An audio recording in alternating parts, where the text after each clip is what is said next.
hate, that may be intimidating for people, but students who want to ask a question, this is your chance. Georgia,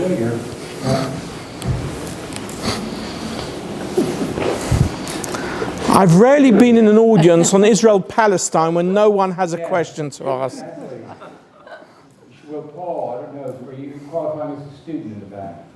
As a non-expert in the Middle East, I'm a student of... Okay, he's claiming he's a student because he's a non-expert in the Middle East. May I qualify for a student visa on this topic? Okay, go ahead, Paul. Sorry. First, thank you so much. So informative and interesting, fascinating. But, thank you. Thank you very much. With the assessments that frankly sound so bleak politically, I wonder if either or both of you could comment on the possibilities, as you may see them, for progress culturally that could have effects in the short or long term politically. Because it does seem that the political attempts are not getting very far.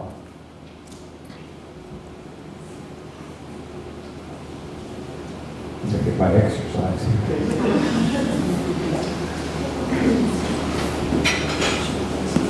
I think you have to come down. Why don't you Okay. I'll just say something about on the Israel-Palestine context, and that is to say, there are a lot of grassroots, non-state actors, NGOs, particularly on the left of the political spectrum, who believe it's very important to have Israeli-Palestinian cooperation, both within Israel and beyond the Israel-West Bank boundary. And, these are very much grassroots movements which sort of maybe bring mothers together or children together or protect the environment together. Environmental, by the way, cross-border issues are very important in Israel-Palestine. We have a number of Friends of the Earth movements, both Israelis and Palestinians, who work on the basis that mosquitoes don't need visas. And that if you don't eradicate mosquitoes, they're going to bite you on both sides of the boundary, and they couldn't care less whether you're an Israeli or a Palestinian. And so you have a lot of these grassroots movements, some of which are backed by government and some of which aren't.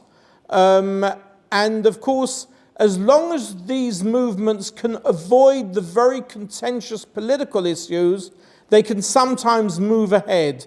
And although they're not focusing on political issues, they do have a political offspin, because it means small groups of people meet each other, and they find that each other are basically very similar to themselves. They're parents with children, they have economic problems, and they realize that not everybody on the other side of the fence is the monster that's been made out to believe. But I would say it's very limited at the moment, and the separation barrier has made it even more difficult, and it's not easy, but there is work going on out there at that level.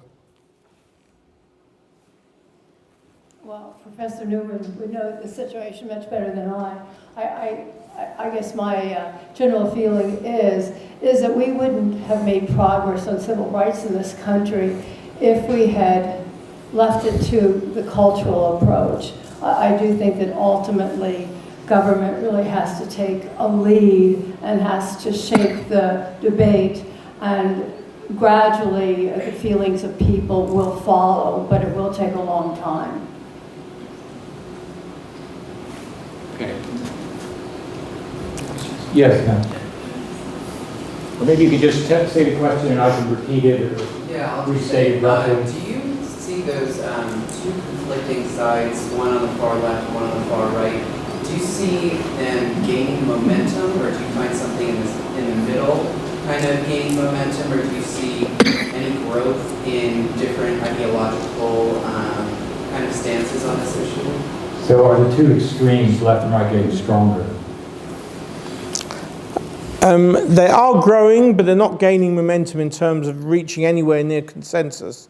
I think the general consensus in Israel, I can only speak obviously for the Israeli Jewish public, which in itself is fairly divided, but I think 10 years ago there was consensus around moving to a two-state solution at the time that Gaza was evacuated. Remember, it was evacuated by a very right-wing politician, Ariel Sharon, who basically became a realist. He understood the demographic realities of continuing the situation.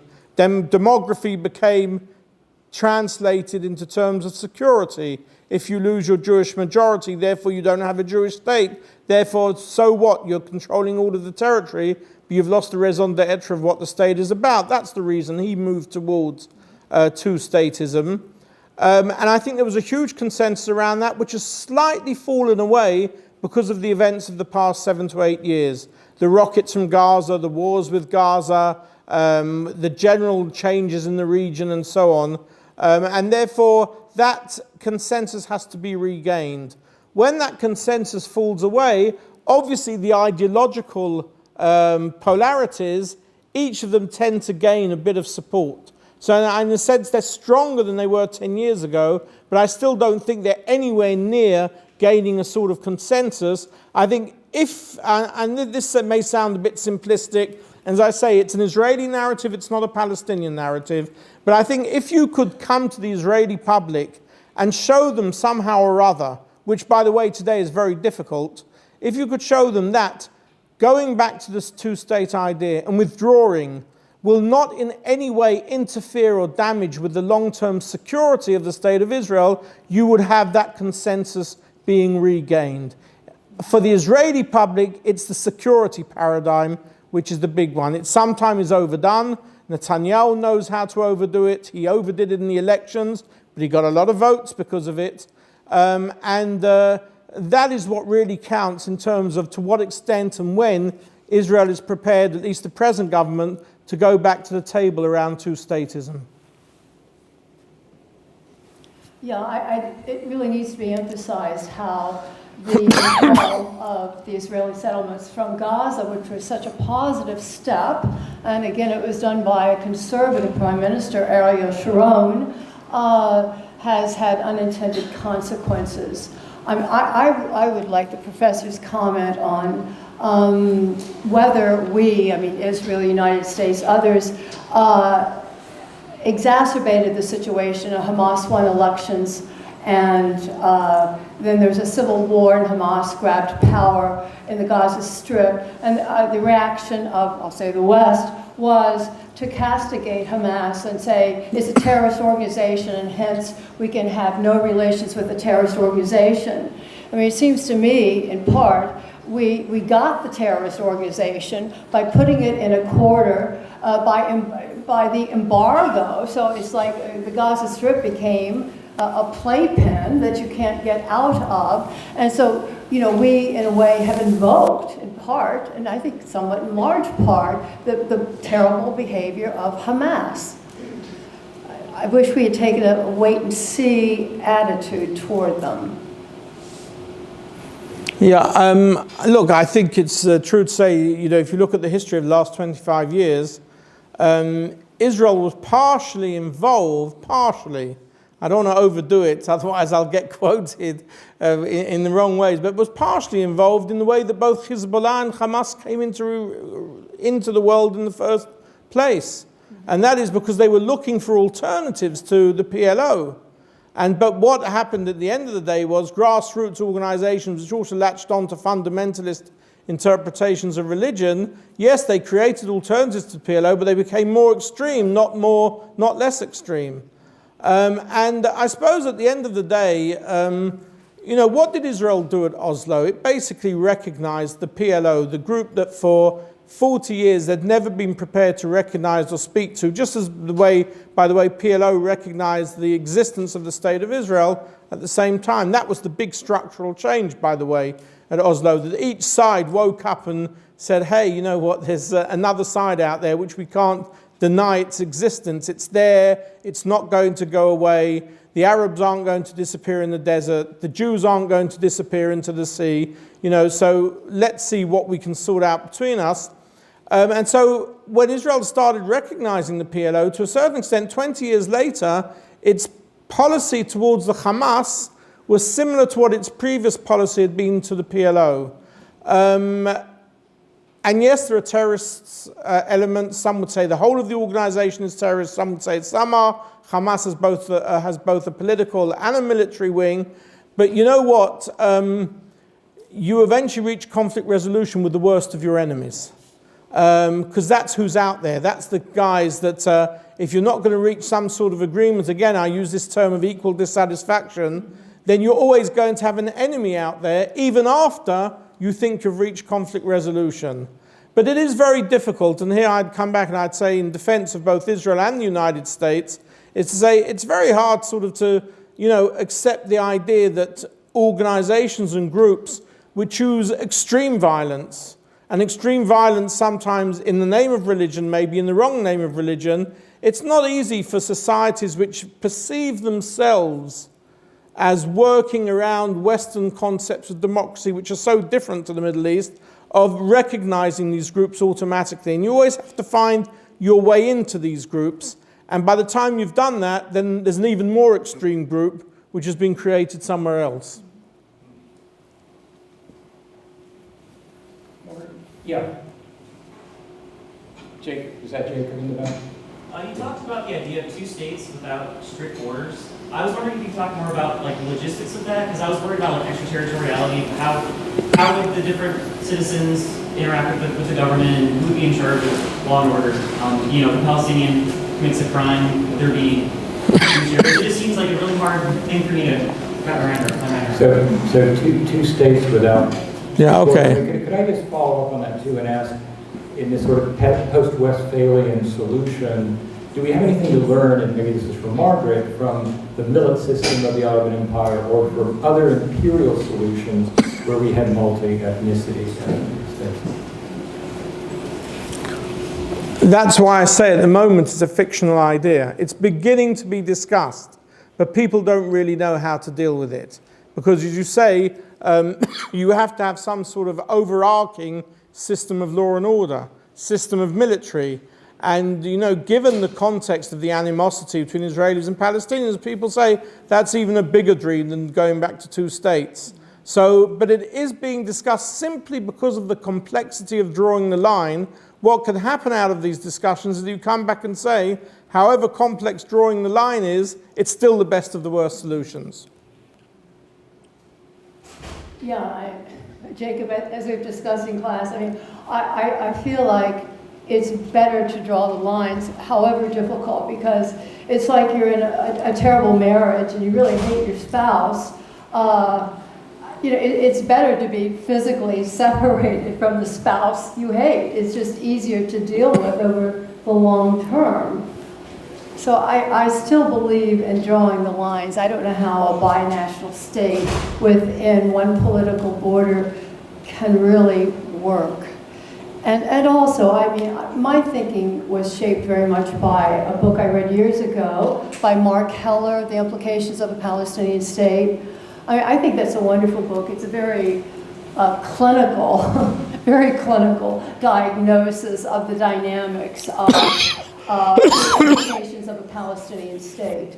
And what he said, and I want your opinion on this, he said that one of the easiest matters to resolve between Jews and Palestinians was the matter of security, because it's so technical, and if a Palestinian state emerged, it's going to be a toothless tiger. It's going to be made a toothless tiger. Of course, we understand how weapons get smuggled in as to Hamas and all, but so can you address the security aspect? We understand why Israelis are so concerned about security. It's just one of those terribly emotional issues. But what was Heller right years ago in that it's one, because of its technical nature, can be resolved more easily than some of the other issues.